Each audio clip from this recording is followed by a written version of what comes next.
My name is Karen Charles, and if there's one thing I've always strived for, it's making my family proud. My parents, mom and dad, raised us with strong values: family first, hard work, and always supporting one another. Those lessons shaped me into the person I am today, someone who fought her way up to marketing director at Anthony and Associates by the time I turned 32. My husband, Larry Chen, has been my unwavering support through it all. We met 5 years ago during a coffee shop mishap. He accidentally spilled his latte all over my meticulously prepared presentation papers. I was furious at first, but somehow, that chaotic moment turned into something beautiful. Larry has been my rock ever since. You're going to love Deborah. She's absolutely perfect. My brother Nathan had gushed 2 years ago about his then girlfriend. Nathan, the ever-talented architect, met her at a client's office where she worked as an HR manager.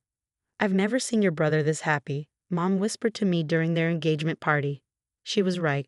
Nathan practically glowed whenever he was around Deborah, and she seemed like everything we could ask for in a new family member. The first 6 months after their wedding were like a dream. Deborah charmed everyone. She came to our weekly Sunday dinners with homemade desserts, thoughtful gifts, and a knack for making everyone feel special. My friends adored her. "Karen, you're so lucky to have such an amazing sister-in-law," they'd say after meeting her at our social gatherings, and I agreed. Deborah seemed flawless, a radiant addition to the family.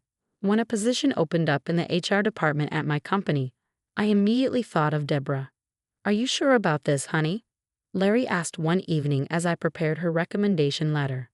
Mixing family and business can be tricky. Of course, she's qualified, and it'll be great having her around. Plus, she's been talking about wanting a change, I said confidently. Our parents were thrilled. Sunday dinners felt more special with both couples there. Nathan would entertain us with stories about his latest architectural projects, while Larry and Deborah debated office politics and workplace dynamics. "You used to draw building plans in crayon," I teased Nathan one night. "And you made me play office with your stuffed animals," he shot back with a laugh. "You two have such a special bond." Deborah chimed in, her smile warm. But looking back, perhaps it hid something darker. I didn't realize it at the time, but Deborah's kindness was a mask. Behind those perfect smiles and thoughtful gestures, she was already scheming to destroy everything I held dear. The first sign came during our company's annual marketing summit. I was presenting a critical campaign to potential clients when I noticed Deborah whispering to our biggest client's wife. "I just thought you should know what kind of person is handling your husband's account." Deborah's voice carried across the room during a pause in my presentation. The client's wife turned red and left abruptly. Days later, the client pulled their account. 3 years of work gone. Larry found me crying in the kitchen that evening. "They pulled their account, Larry," I said through tears. 3 years of effort, and now it's all gone." "Did they say why?" he asked, pulling me into his arms. "The wife accused me of having an affair with her husband," I whispered, barely believing the words myself. The rumors spread like wildfire. I overheard whispers in the break room. "I heard Karen sleeps with her clients," one voice said. "No wonder she's so successful," another replied. When I tried to talk to Nathan about Deborah's behavior, his response floored me. "Maybe you're just jealous that she's doing well in HR," he said coolly. "Are you serious, Nate? She's spreading lies about me?" I snapped.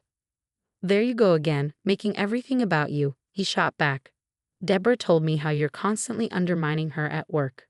How you're always showing off your position." Tensions have been brewing for weeks, and Sunday dinner at my parents' house only made things worse. Mom, ever perceptive, finally said what everyone was thinking. "You two barely look at each other anymore. What's going on?" Nathan muttered under his breath. "Ask your perfect daughter. She's probably upset about how Deborah breathes too loudly or something." "That's not fair," I began, but Deborah cut me off with her syrupy, fake sweet voice. "Oh, it's nothing serious," she said with a smile that didn't reach her eyes. "Karen's just been under a lot of pressure at work. Some clients have been difficult." The way she lingered on the word difficult made my blood boil, but I bit my tongue for Mom's sake. The final straw came during the biggest project of my career. I'd spent months developing a revolutionary marketing campaign for a major tech giant, a project that could redefine our company's future. But on the morning of the pitch, disaster struck. My competitors somehow had our entire presentation, down to the last detail. The room was buzzing with whispers before I even began, and I knew something was wrong. My boss called me into his office later that day, his tone sharp. Care to explain how our confidential pitch ended up in every major agency's inbox? I froze. What? That's impossible. Only my team had access. And HR, he added, the implication clear. That evening, Deborah had the audacity to text me. Heard about the pitch. Such a shame when things don't work out. Maybe stick to smaller clients next time. I showed the message to Nathan, hoping he'd finally see what she was doing. She's just trying to be supportive in her own way, he said defensively. Supportive? She's destroying everything I've worked for. Nathan glared at me. See, this is exactly what Deborah means. You always think everyone's out to get you. Maybe if you weren't so focused on being perfect all the time. I watched him walk away, blind to the manipulation. That night, another message from Deborah buzzed on my phone. Family dinner this Sunday should be interesting. Hope you're ready for what's coming. Her words felt like a threat, and I knew she wasn't done. The Crystal Room at Lizen was packed for my parents' 35th wedding anniversary. It should have been a joyful celebration, but I couldn't ignore the storm brewing. Deborah, wine glass in hand, grew louder with every refill. A toast, she slurred, raising her glass. To perfect marriages, she glanced at me with a mocking smile. Like Karen's picture-perfect life with Larry. Some of us aren't so lucky, right, Nathan?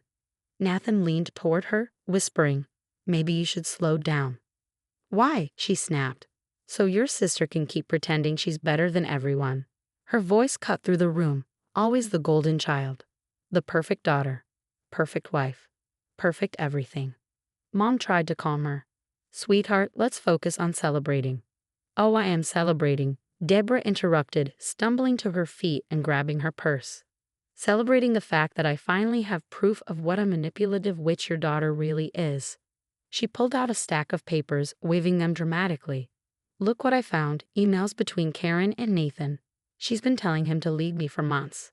That's not true. I stood, my heart pounding. Nathan, I haven't even been able to reach you for weeks because I blocked her number, Deborah interrupted with a smirk. She turned to Nathan. For your own good, baby. Look at these messages she sent. Nathan grabbed the papers, his face shifting as he read. These dates. I never received these emails. And this isn't Karen's email address. This is a fake account. What? Deborah's smug expression faltered. And these responses, I never wrote these. He stared at her, his voice breaking. Deborah, what did you do? The room fell silent until Maria, Deborah's assistant, stepped forward hesitantly. I can't stay quiet anymore, she said, pulling out her phone. I have something everyone needs to see. She pressed play on a video. Deborah's voice rang out clearly. I want every email between Nathan and his sister intercepted. Forward them to me before deleting them. And send these fake responses from the account I created. Karen Charles needs to learn her place. A collective gasp rippled through the room. Nathan's face went ashen. You've been intercepting my messages, he whispered, making me think Karen was ignoring me. I had to. Deborah cried. She was turning you against me. She's always been jealous of our marriage. Jealous? I said, unable to hold back. You've been spreading lies about me, sabotaging my projects, and tearing my relationships apart, and I'm the jealous one. Maria stepped forward again. She also leaked the Thompson campaign details to competitors. I have the emails proving it. Nathan turned to Deborah, his voice cold. We're done. Don't bother coming home tonight. The room buzzed with whispers as Deborah stood frozen, her mask finally shattered. Nathan turned to me, tears in his eyes. Karen, I'm so sorry. I should have seen it sooner. Dad put his arms around both of us, just like he used to when we were kids. The truth always comes out, he said softly. Always. A week after the disastrous restaurant scene, I was called into HR to give my statement. Security footage had caught Deborah accessing confidential files after hours and tampering with employee communications. Maria provided a meticulous record of every illegal action she'd witnessed, and the case against Deborah was ironclad. All harassment claims have been substantiated, my boss announced during a company-wide meeting. Deborah Miller has been terminated, effective immediately. That evening, Nathan called me. His voice was shaking. I just got off the phone with my bank. She's been stealing from our joint accounts for months, nearly $60,000. Gone. Oh my God, Nathan, what are you going to do? I filed for divorce this morning, he said, his voice heavy. But that's not all. Remember when she claimed her old boss was harassing her? Turns out, she was the one harassing her coworkers. They've been warning potential employers about her for years. By the next Sunday dinner, the first peaceful one in months, Nathan had uncovered even more. She had a whole folder of fake emails, manipulated photos, even a list of people she planned to turn against me, he confessed, shaking his head. I was such a fool. You weren't a fool, Mom said gently, squeezing his hand. You were in love with the person she pretended to be. That evening, my phone buzzed with a text from Maria. Thought you'd want to know. Deborah's been job hunting, but her harassment record follows her everywhere. No one will touch her. 2 months later, I finally got the promotion I'd been working so hard for. During the celebration dinner, Nathan raised his glass. To my sister, he said, his voice filled with gratitude, who never stopped being there for me, even when I pushed her away. After dinner, Dad called us all into the living room. Just got word from Uncle Steve, he began. Deborah's moved back in with her parents. No job, no money, no friends left. Even her own family barely speaks to her after learning what she did. I heard she tried starting rumors about me at other companies, I added, but no one believes her anymore. Her reputation's destroyed. Karma, Mom said, surprising us all. Not that I wish her ill, but sometimes people create their own punishment. Nathan looked at the family photos on the wall, real memories, not the fake perfection Deborah had tried to manufacture. You know what's funny, he said. She was so worried about you ruining her marriage, Karen. But in the end, she destroyed everything. All by herself. Looking around at my family, stronger and closer than ever, I realized something. Despite all the pain and chaos Deborah had caused, she had given us a gift. Sometimes it takes facing someone's worst to fully appreciate the best in those who truly love you.